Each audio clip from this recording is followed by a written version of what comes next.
Hello, Thunderbird adventurers, seekers of the Thunder Feather. My name is Matthew Burgraff, and I am part of the cast and crew for this film project, the Thunderbird.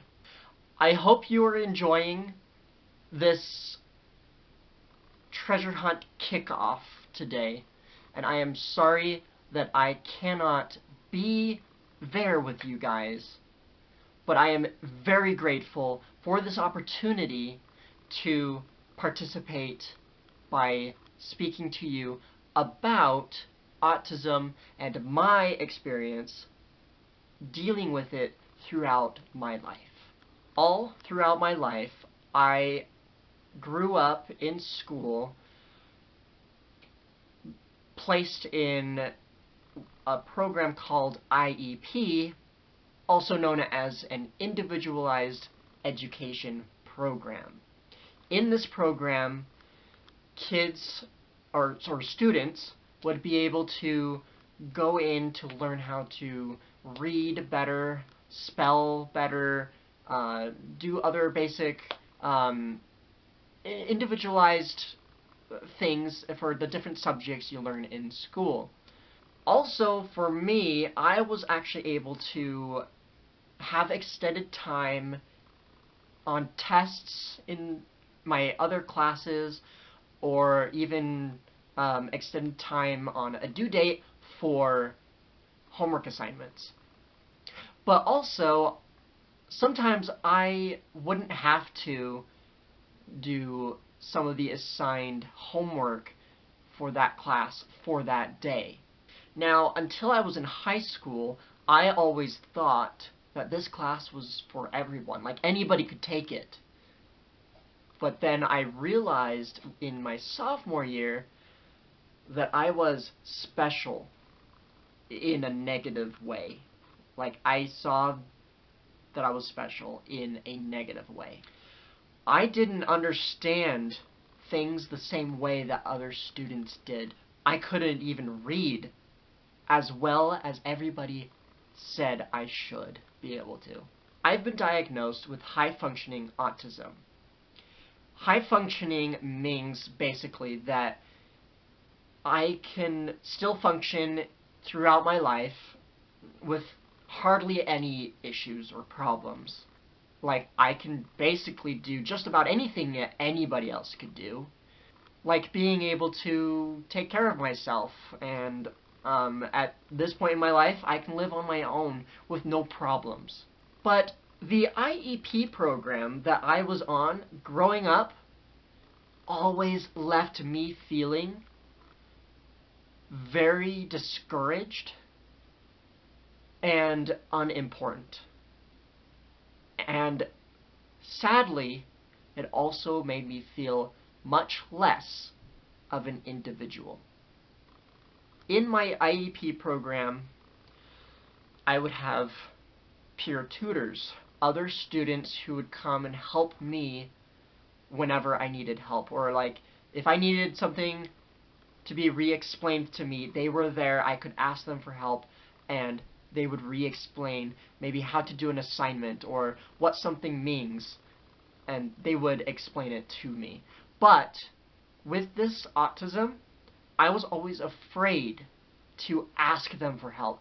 I would sit and stare at my homework, stuck on a problem, not making eye contact with my peer tutors ever, and feeling ashamed that they had to explain to me something I knew I should have been able to comprehend or understand or be able to do, because I viewed them as normal people.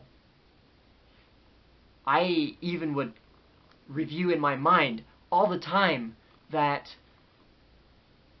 they're just normal people. They don't have mental disabilities. And I also would tell myself all the time that I will never be able to do the same stuff that they would be able to accomplish in their lives for the rest of their lives.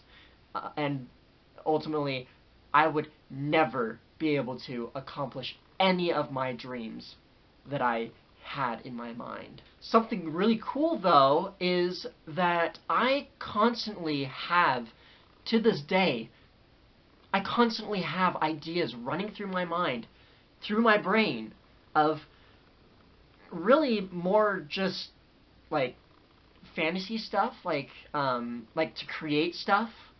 I love to draw, and so whenever I would come up with an idea, I just want to share that idea and explain and talk to someone and even ultimately be able to draw it. Like, I love doing that. I currently do that. But I would also, at times, to this day, be afraid to share them, because to me, all through growing up, I never felt like anybody cared about what I would say.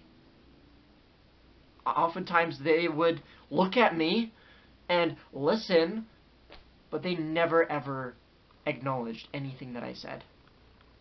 They would just move on with the conversation, totally unrelated to anything that I said. The problem I have is I have all these thoughts and ideas that come into my mind, and through this video you can probably see evidence of this.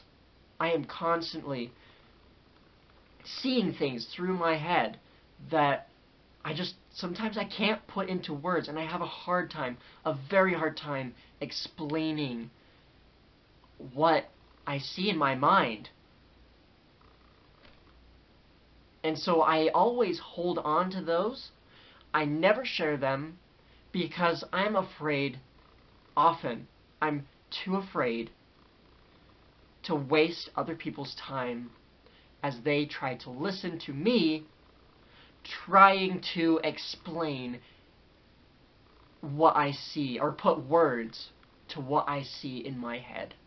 After graduating from high school, I began to really hate the way I felt and the way I thought other people viewed me or saw me as. I hated it. I hated the way I thought people treated me. So, I began to dream a lot. I stayed up here all the time. I was never in the present. I was always thinking up ideas, things that I could create on paper and draw, and all these things of, like, being able to be in film and being an actor and being, well, ultimately, who doesn't want to be famous? So I dreamed of it. I've always wanted to be famous. I've always wanted to be important and acknowledged, like, feeling like I had something to contribute into the world. So one day, as I was trying to find opportunities or other ways that I can, achieve all these different dreams that I constantly had formulating in my mind, I came across on Facebook a film opportunity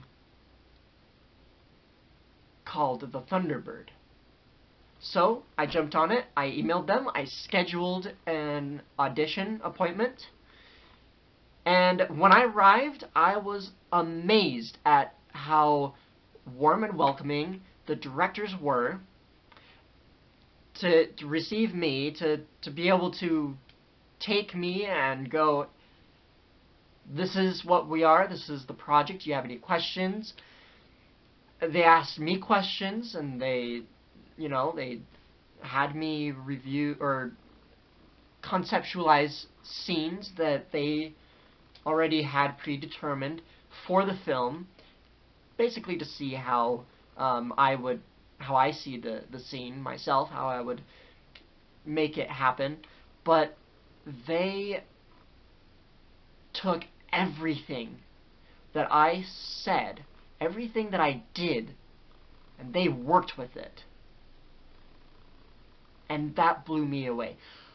That moment, I knew I was an actual person. Yeah, I had mental limitations, and everything, but they saw something that I always thought I had, that nobody else in my entire life had ever told me. They made me feel like an actual person. I had something of value. I had something to contribute to the world. After auditions, they contacted me and told me that I made the cast and crew, and I'm really excited for the opportunities that they have given me for my character and for my very intense and high position in the crew.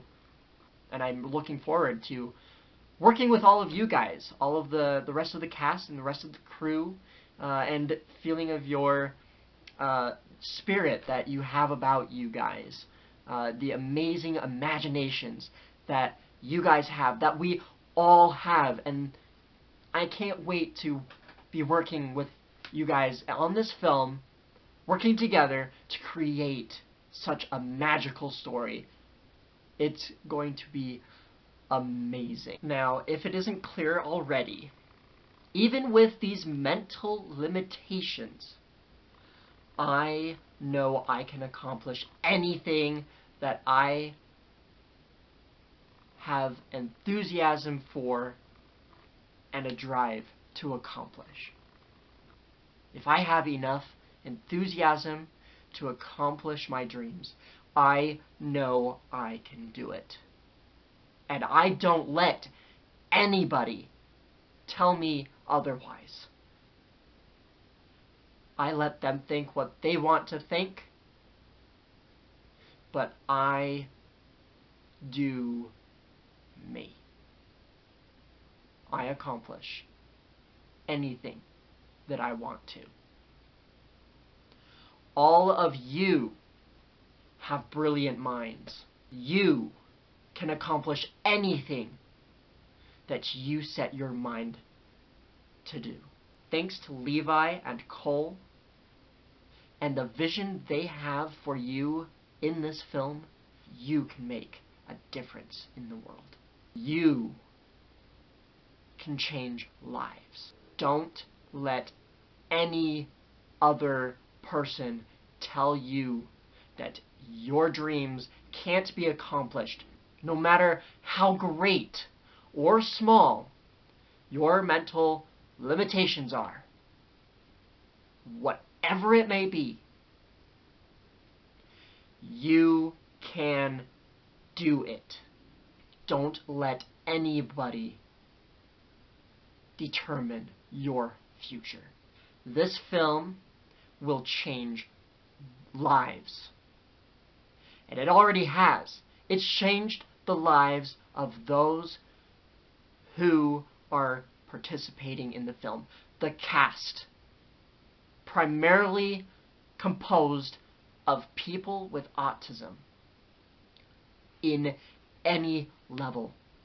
This film will change lives of those around them. This film will help to change the world. Let's make a difference in the world.